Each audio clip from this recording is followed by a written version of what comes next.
درس کی 27ویں نشست ہے۔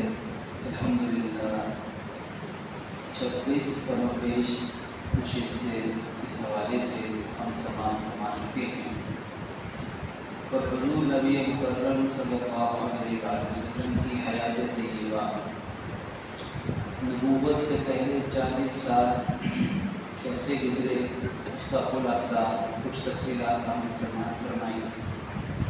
پھر نبوت کا اعلان 40 سال کی عمر مبارک میں کیا گیا، اور اس وقت سے لے کر پھر 13 سال مکہ مکرمہ کی ابتدائی زندگی، نبوت کے 13 ابتدائی سال آپ کی خدمت میں ان کا خلاصہ عرض کیا تھا۔ اب 13 سال مکہ مکرمہ کے تقریباً مکمل ہو چکے، اور آخری نشست میں یہ بات عرض کی گئی تھی کہ حضور نبی مکرم صلی اللہ علیہ وآلہ وسلم کے حکم سے تقریباً تمام مسلمان جو ہجرت کر سکتا تھا، ایک ایک مسلمان ہجرت کر کر کے مکہ مکرمہ سے مدینہ منورہ منتقل ہو چکا تھا، سوائے مجبور کے، بچے، خواتین، معذور، کوئی ضعیف جن کو اجازت نہیں تھی، جو مجبوراً نہیں کر سکے۔ اور اب مکہ مکرمہ میں جو ہستی موجود تھی وہ نبی مکرم صلی اللہ علیہ وسلم کی ذات اقدس میں سیدنا حضرت ابوبکر صدیق رضی اللہ تعالیٰ عنہ کا مبارک گھرانہ ہے، سیدنا حضرت علی کرم اللہ وجہہ ہے۔ ایک طرف تو اللہ رب العزت نے یہ نظام چلایا، اور دوسری طرف جو مشرکین مکہ تھے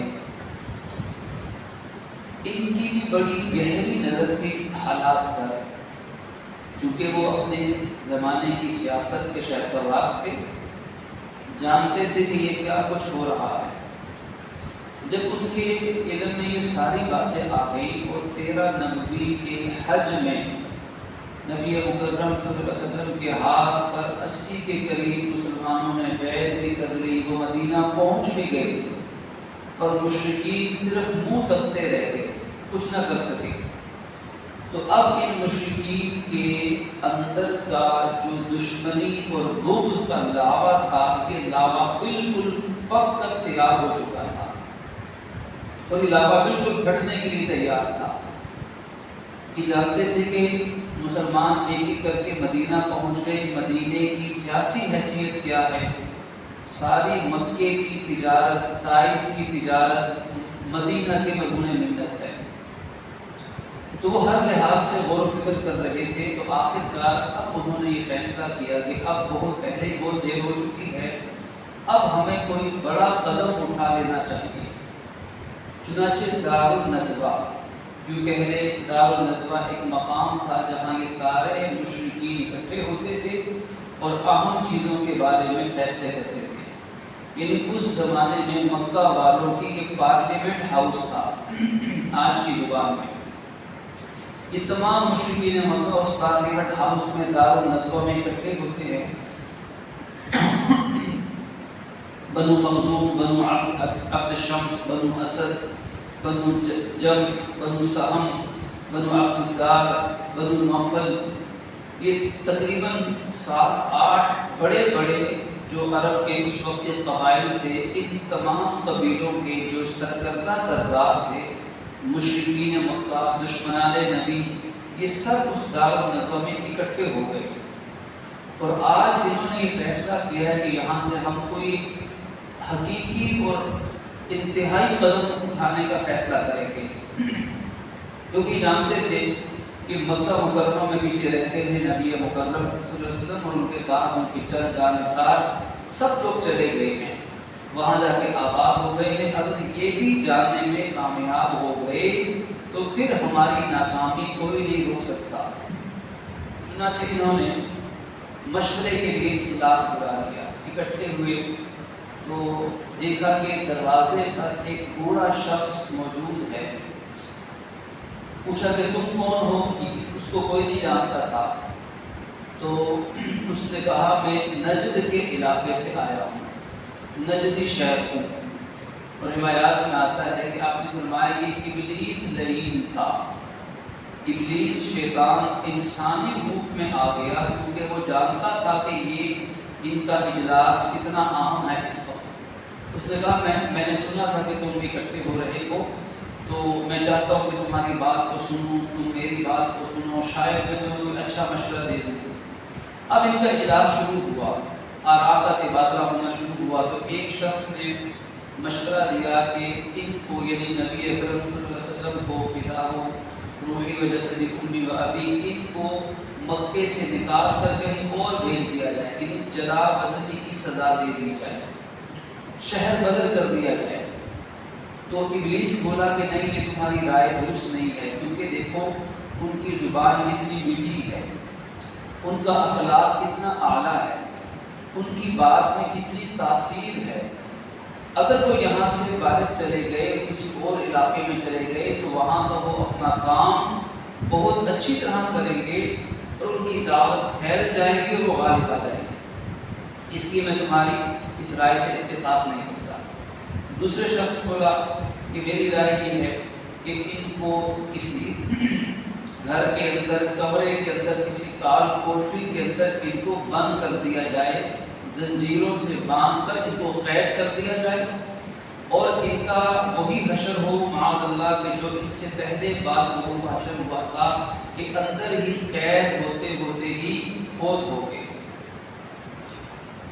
تو پھر ابلیس بولا کہ نہیں، مجھے تمہاری یہ رائے کی بالکل غلط لگتی ہے، کیونکہ دیکھو عین ممکن ہے کہ ان کے نام لینے والے، کلمہ پڑھنے والے وہ جب دیکھیں کہ ان کو ایسے قید کیا گیا تو پھر وہ جذبات میں آ جائیں اور سارے مل کے تم پہ حملہ آور ہو جائیں، ان کو بھی تم سے چھڑا کر لے جائیں اور تم پر بھی غالب آ جائیں۔ لہٰذا یہ رائے بھی اتنی بہتر رائے نہیں ہے۔ پھر ابو جہل، جس کا لقب ابو الحکم تھا، فیصلوں کا باپ، بڑی مضبوط رائے کا حامل شخص تھا، لیکن صلاحیت اسلام دشمنی میں استعمال ہوئی۔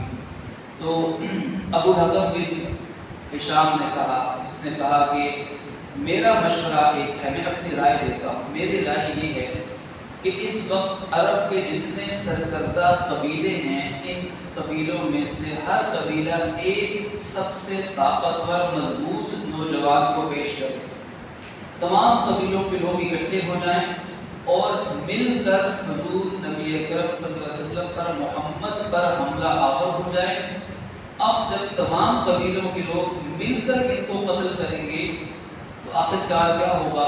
جو عرب کا قانون ہے کہ بدلہ لینے کے لیے حضور کا قبیلہ بنی عبد مناف میدان میں آئے گا، تو ایک عبد مناف کا قبیلہ اس عرب کے سارے قبیلوں کا مقابلہ نہیں کر سکتا، اس کے بس میں نہیں ہے، لہذا آخرکار وہ دیت پر راضی ہو جائیں گے کہ خون بہا جو اس کی قیمت ہے، قیمت دینی پڑے گی، اور جب تمام قبیلے مل کے ان کو شہید کریں گے، اس کی زبان میں قتل کریں گے، تو دیت دینا بھی آسان ہو جائے گا۔ اگر دیت دینا پڑ گئی تو ابلیس سن رہا تھا، فوراً اچھلا، اس نے کہا کہ اس کے سوا کوئی رائے نہیں ہے، آج کے دن یہی رائے ہے اور اصل رائے ہے ہی یہی۔ سب لوگوں نے اس پر اتفاق کیا، چنانچہ یہ ظالمانہ پارلیمنٹ متفقہ طور پر اس قرارداد کو پاس کیا گیا کہ ہر قبیلے کا ایک شخص اکٹھا ہوگا اور مل کر حضور پر اکٹھے حملہ کر کے معاذ اللہ آپ کو نقصان پہنچائیں گے۔ یہ فیصلہ ہو گیا، دن کے وقت میں یہ فیصلہ ہوا۔ اب یہ سارے مشرکین مکہ جو اپنی طرف سے بہترین پلاننگ کر کے بیٹھے تھے، اور دیکھا جائے تو دشمنی، عداوت، بغض میں اس سے بہتر کوئی پلاننگ، اس سے بڑا ظالمانہ قدم آج تک انہوں نے نہیں سوچا تھا۔ 13 سال تک یہ رکاوٹ بنے رہے، لیکن یہ حتمی نتیجے ظالمانہ پر آج پہنچے تھے۔ دوسری طرف اللہ رب العزت کا نظام بھی ہے۔ اللہ عز و جل نے جیسے اپنے ہر نبی کی حفاظت فرمائی ہے، اسی رب نے اپنی پوری قدرت کے ساتھ اپنے حبیب کی بھی حفاظت فرمائی ہے۔ ظالم کے بس میں یہی ہوتا ہے کہ وہ حق کو دبانے کے لیے قید کر دے گا، غائب کر دے گا، جلا بدل کر دے گا اور نظر بند کر دے گا، آخر میں آخری حل قتل کر دے گا۔ اس سے بڑھ کر ظالم قومیں، ظالم نظام، ظالم حکومتیں حق کو دبانے کے لیے کر بھی کیا سکتی ہیں؟ تو ہمیشہ سے ظالموں کا یہی طریقہ رہا ہے کہ حق کو، سچ کو دبانے کے لیے وہ ایسے ہی کیا کرتے ہیں، اور اہل حق ہمیشہ سے قربانیاں دیتے چلے آئے ہیں۔ حضور نبی مکرم صلی اللہ علیہ وسلم کو اللہ رب العزت نے اس سارے منصوبے سے آگاہ فرما دیا۔ قرآن مجید کی آیت نازل ہوئی، وحی نازل ہوئی، وَإِذْ يَمْكُرُ بِكَ الَّذِينَ كَفَرُوا لِيُثْبِتُوكَ أَوْ يَقْتُلُوكَ أَوْ يُخْرِجُوكَ وَيَمْكُرُونَ وَيَمْكُرُ اللَّهُ وَاللَّهُ خَيْرُ الْمَاكِرِينَ۔ کہ اس وقت کو یاد کیجئے کہ جب یہ سب کفار، یہ سارے کافر لوگ آپ کے بارے میں مل کر منصوبہ سازیاں کر رہے تھے، مکر و فریب کے تانے بانے بول رہے تھے کہ یا تو ان کو قید کر دیا جائے، یا ان کو قتل کر دیا جائے، یا ان کو اس علاقے سے ہی باہر نکال دیا جائے۔ یہ سب لوگ منصوبہ سازیاں کر رہے تھے، اور اللہ تعالیٰ بھی تدبیر کر رہا تھا، اور اللہ رب العزت سب سے بہترین تدبیر کرنے والا ہے، اس سے بہتر منصوبہ سازی کرنے والا کوئی نہیں۔ اللہ رب العزت نے مشرکین کے اس ناپاک ارادے سے حضور کو باخبر کر دیا۔ اب دن کا وقت تھا، شدید گرمی کا موسم تھا، حضرت ابوبکر صدیق رضی اللہ عنہ کے گھر میں اطلاع پہنچتی ہے کہ حضور دوپہر کے وقت میں اپنا سر ڈھانپ کر کسی کپڑے سے صدیق کے گھر میں تشریف لانے والے ہیں، حضور آ رہے ہیں۔ اب حضرت ابوبکر صدیق بھی چونک اٹھے، حضرت عائشہ بھی، تمام گھر والے کہ یہ اس وقت حضور کے آنے کا معمول نہیں ہے۔ حضور اپنے عادت اور روٹین کے مطابق تمام اعمال انجام دیتے تھے، عادت سے ہٹ کے کچھ نہ فرماتے تھے، لیکن اس وقت غیر متوقع طور پر آپ کا تشریف لانا یہ ظاہر کر رہا تھا کہ کوئی خاص اور بڑا اہم معاملہ ہے۔ حضور نے دستک دی، اجازت مانگی اندر آنے کی، آپ کو تشریف آوری کی اجازت ملی، آپ گھر تشریف لائے۔ صدیق اکبر نے عرض کیا، رسول اللہ اس حالت میں آپ تشریف لائے، میرے ماں باپ آپ پہ قربان جائیں، خیر تو ہے۔ آپ نے فرمایا کہ اپنے پاس سے لوگوں کو ہٹا دو، کیونکہ بہت یہ خاص بات تھی، سیکرٹ معاملہ تھا۔ تو صدیق اکبر نے فرمایا کہ رسول اللہ میرے اہل خانہ ہیں، اور کوئی باہر کا بندہ کوئی نہیں ہے۔ تو حضور نے فرمایا، صدیق اکبر مجھے ہجرت کی اجازت مل گئی ہے، اور سارا منصوبہ جو اللہ نے بنایا اور جو مشرکین نے تیار کر رکھا تھا صدیق کو بیان فرما دیا۔ اب جو ہی حضرت ابوبکر صدیق نے حضور کی یہ بات سنی کہ اللہ نے مجھے ہجرت کی اجازت دے دی ہے، تو صدیق اکبر فوراً بولے، یا رسول اللہ میرے ماں باپ آپ پر قربان جائیں، کیا مجھے بھی آپ کے ساتھ ہجرت کی اجازت مل سکتی ہے؟ یا رسول اللہ میں بھی آپ کی رفاقت چاہتا ہوں، صحبت چاہتا ہوں۔ تو حضور نے فرمایا کہ بے شک ابوبکر تم میرے ساتھ ہو۔ تو اما عائشہ صدیقہ فرماتی ہیں کہ جو ہی ابوبکر صدیق نے حضور کی یہ بات سنی کہ ابوبکر تم میرے ساتھ جاؤ گے ہجرت کے سفر میں، تو صدیق اکبر خوشی کے مارے رونے لگ گئے۔ تو فرماتی ہے کہ اس دن مجھے پہلی مرتبہ پتہ چلا کہ آنسو صرف غم کے نہیں ہوتے، خوشی کے بھی ہوتے ہیں۔ بس اوقات انسان خوشی کی وجہ سے بھی رونے لگتا ہے، صدیق اکبر خوشی کی وجہ سے رونے لگ پڑے۔ اب یہاں ایک لمحے کے لیے ہم غور و فکر فرمائیں رک کر کہ یہ خوشی کس چیز کی تھی؟ یہ تو موت کو گلے لگانے کے مترادف ہے۔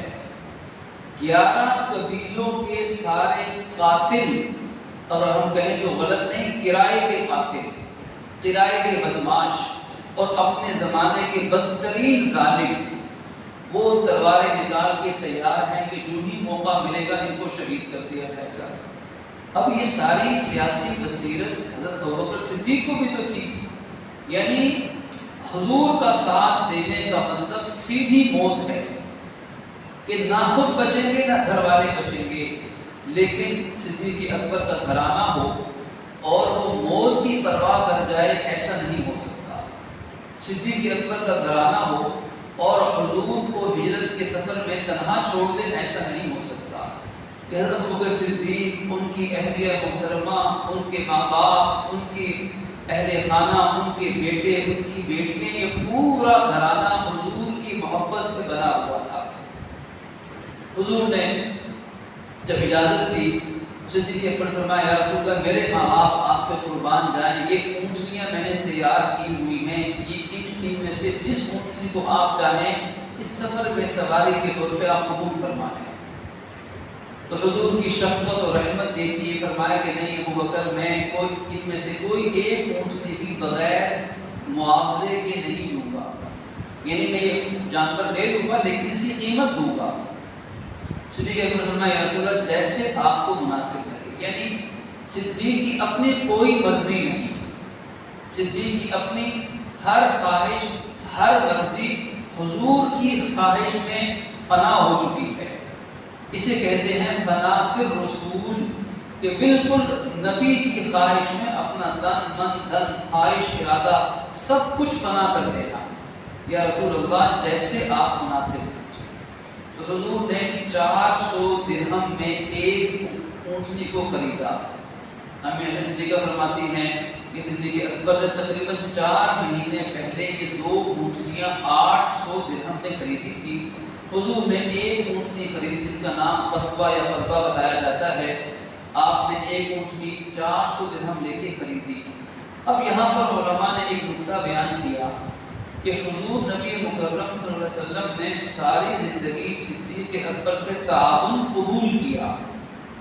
حضرت ابوبکر صدیق نے اپنی جان، اپنا پیسہ، اپنی بیوی، بچے، گھر سب کچھ حضور کے حضور پاک کے قدموں پہ قربان کیا، اور حضور نے کبھی رد نہیں فرمایا، ہمیشہ قبول کیا، پہلے بھی اور بعد بھی۔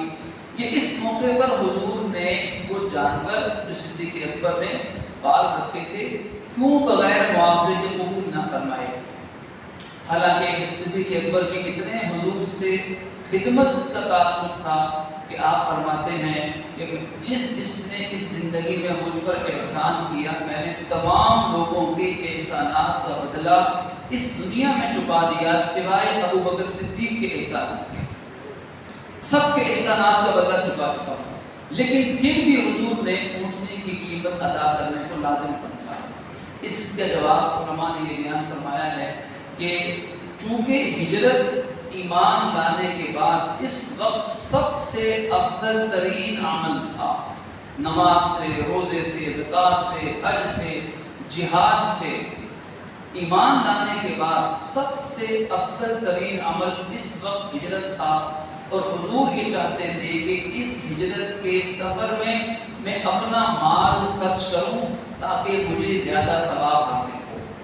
یعنی یہ اصل میں حضور کی نیکی حاصل کرنے کی خواہش تھی، ثواب لینے کا جذبہ تھا، اللہ رب العزت کے حضور اطاعت کا جذبہ تھا کہ اس موقع پر اپنا مال، اپنی جان، اپنا وقت۔ تو یوں اللہ کے نبی صلی اللہ علیہ وسلم نے اس ہجرت کے سفر کو آغاز فرمایا اور فرمایا کہ دیکھو ابوبکر تم تیار رہنا، ہم رات کے وقت میں نکلیں گے۔ اللہ رب العزت نے اپنے نبی صلی اللہ علیہ وسلم کو دعا بھی سکھا دی کہ نبی جی جب آپ نے نکلنا ہے تو آپ نے دعا پڑھ دی ہے، قُلْ رَبِّ أَدْخِلْنِي مُدْخَلَ صِدْقٍ وَأَخْرِجْنِي مُخْرَجَ صِدْقٍ وَاجْعَل لِّي مِن لَّدُنكَ سُلْطَانًا نَصِيرًا۔ یہ وہ دعا ہے کہ جب کوئی مسلمان کسی بھی مشکل میں گرفتار ہو جائے تو اس دعا کو پڑھے گا تو اللہ رب العزت خیر و سلامتی کے ساتھ صرف اس کو مشکل سے نکالیں گے نہیں بلکہ مشکل سے نکال کر اعلیٰ مقام پہ فائز بھی فرمائیں گے۔ آپ کہہ دیجیے کہ اے میرے رب مجھے ادخلنی مدخل صدق، اے میرے رب مجھے تو داخل فرما سچائی کی جگہ پر پہنچا، سچائی کے ساتھ، اور تو مجھے جہاں سے بھی نکال تو نکال سچائی کے ساتھ نکالنا، اور اے میرے رب مجھے تو حکومت بھی عطا فرما، اور میرے رب تو مجھے غلبہ بھی عطا فرما۔ یہ دعا بھی اللہ رب العزت نے سکھا دی۔ اب رات کا وقت آیا تو نبی مکرم صلی اللہ علیہ وسلم نے حضرت علی کو بلایا اور فرمایا کہ علی تم رات کے وقت میں میرے بستر پر لیٹ جاؤ اور یہ امانتیں صبح لوگوں کو واپس کر کے پھر تم نے مدینہ ہجرت کرنی ہے، اور اللہ کے حکم سے تمہارا بال بھی کوئی بیکا نہیں کر سکے گا، تمہیں کوئی تکلیف نہیں پہنچا سکے گا۔ چنانچہ حضرت علی کرم اللہ وجہہ آپ کی شان اور آپ کا مقام کسی سے ڈھکا چھپا نہیں ہے کہ حضور نے حضرت علی پر اتنا اعتماد کیا کہ دشمنوں کی امانتیں بھی ان کے سپرد فرمائی، اور حضرت ابوبکر صدیق پر اللہ نے اتنا اعتماد کیا کہ اپنی امانت یعنی حضور صدیق کے حوالے فرمائی۔ اب دونوں کا اپنا اپنا مقام و مرتبہ ہے۔ حضرت علی کرم وجہہ بے خوف و خطر حضور کی بات پہ یقین کر کے، حالانکہ جانتے تھے کہ جو رات ہے اس رات میں باہر درندے کھڑے ہوں گے اور یہ مل کے حملہ کریں گے تو قتل بھی کیا جا سکتا ہے، جان بھی جا سکتی ہے، لیکن اپنی جان کی پرواہ نہ صدیق اکبر نے کی نہ علی المرتضیٰ نے کی۔ جان بھی چلی جاتی تو یہ بزرگ اپنی جان دینے کے لیے بھی ہنس خوشی تیار تھے۔ حضور کی سبز چادر حضور کی حضرت علی المرتضیٰ نے اپنے اوپر ڈالی اور حضور کے بستر پر آرام سے سو گئے۔ اب یہ کیا بستر ہوگا، کیا قربانی کا جذبہ ہوگا، کیا رحمتوں کا نزول ہوگا کہ حضور کے بستر پر حضرت علی آرام فرما ہے۔ اب نبی مکرم صلی اللہ علیہ وسلم جب گھر سے باہر نکلے تو سارے مشرکین کھڑے تھے۔ 11 لوگوں کے نام لکھے ہیں کہ 11 لوگ تلواریں ہاتھ میں تھامے اپنی فتح کا جشن منا رہے تھے۔ ان بدبختوں ظالموں کو 100% یقین تھا کہ آج یہ محمد ہم سے نہیں بچ سکتے اور ہمیں کچھ ہوگا بھی نہیں۔ حتیٰ کہ ابو جہل جب حضور نے باہر دیکھا تو ابو جہل قہقہے لگا کر ہنس رہا تھا اور اپنے دوستوں سے کہتا پھرتا تھا کہ دیکھو یہ محمد ہمیں کہتا تھا کہ مجھ پر ایمان لاؤ، اگر ایمان نہیں لاؤ گے تو دنیا میں بھی اللہ کا عذاب آئے گا، میرے ساتھیوں کے ہاتھوں سے تم مارے جاؤ گے اور آخرت میں بھی تمہیں آگ میں جلنا پڑے گا۔ اگر ایمان لاؤ گے تو تمہیں دنیا اور آخرت میں کامیابی مل جائے گی، اور آج دیکھو کس حالت میں ہے معاذ۔ تو یوں وہ تکبر کے ساتھ چیخو پکار کر کے اپنی فتح کا دورہ پھر رہا تھا۔ نبی اکرم صلی اللہ علیہ وسلم نے سورہ یاسین کی ابتدائی آیات میں سے آیت پڑھی، اور وہ آیت پڑھ کر آپ کے ہاتھ میں مٹی یا ریت تھی، آپ نے ہر شخص کی طرف پھینکی، اور کوئی شخص ایسا نہیں تھا کہ جس کی آنکھوں یا سر پر وہ مٹی یا ریت نہ پہنچی ہو، اور آپ نے فرمایا کہ اللہ تمہاری آنکھوں کو اندھا کر دے گا۔ اب یہ لوگ وہاں رات سے کھڑے ہیں، انتظار کر رہے ہیں۔ حضور نبی مکرم صلی اللہ علیہ وسلم یہاں سے نکلے اور کوئی حضور کو دیکھ نہ سکا۔ ایک شخص ان کے پاس سے گزرا اور پوچھا کہ تم یہاں پہ کیا کر رہے ہو؟ تو انہوں نے کہا کہ ہم محمد کے انتظار میں کھڑے ہیں۔ تو اس نے کہا کہ تم تو محمد کے انتظار میں کھڑے ہو، محمد تو یہاں سے کب کے نکل کے جا بھی چکے۔ تو اللہ نے عمل پہ پردے ڈال دیے اور کہا کہ تم کیسے کہتے ہو، ہمیں تو وہ جاتے ہوئے دکھائی نہیں دیے۔ ایک شخص نے دروازے کی آڑ میں سے دراز میں سے یوں دیکھا اندر، تو دیکھا کہ چارپائی پر سبز چادر کے اندر صاحب لیٹے ہیں۔ تو اس نے کہا محمد تو اندر لیٹے ہوئے ہیں اور وہ حضرت علی آرام فرماتے ہیں۔ اب وہ مطمئن ہے کہ ہمارا پلان، ہمارا منصوبہ بالکل ٹھیک چل رہا ہے۔ اللہ کے نبی صلی اللہ علیہ وسلم یہاں سے نکلتے ہیں، حضرت ابوبکر صدیق حضور کے ساتھ ہیں، اور اسی طرح 4 لوگوں نے حضرت ابوبکر صدیق کے علاوہ حضور کی یہاں خدمت فرمائی ہے اس ابتدائی سفر کے اندر۔ اب یہاں سے نکلے، ایک ٹیلا، ایک پہاڑی کا اونچا ٹکڑا تھا، اللہ کے نبی وہاں کھڑے ہوئے اور آپ نے بڑے ہی درد بھرے لہجے میں فرمایا، خانہ کعبہ اور مکہ مکرمہ سے آپ نے مخاطب کو فرمایا واللہ انک لخیر ارض اللہ، اللہ کی قسم ہے مکہ تو اللہ کی سب سے زیادہ بہتر جگہ ہے، مکہ سے بہتر جگہ کوئی نہیں۔ اور فرمایا کہ احب ارض اللہ، اور اللہ کے نزدیک سب سے زیادہ محبوب ترین جگہ ہے۔ ولولا، اگر ایسا نہ ہوتا کہ یہ لوگ مجھے یہاں سے نکالتے، اگر یہ مجھے یہاں سے نہ نکالتے تو ماں خرجت، میں کبھی یہاں سے نہ نکلتا۔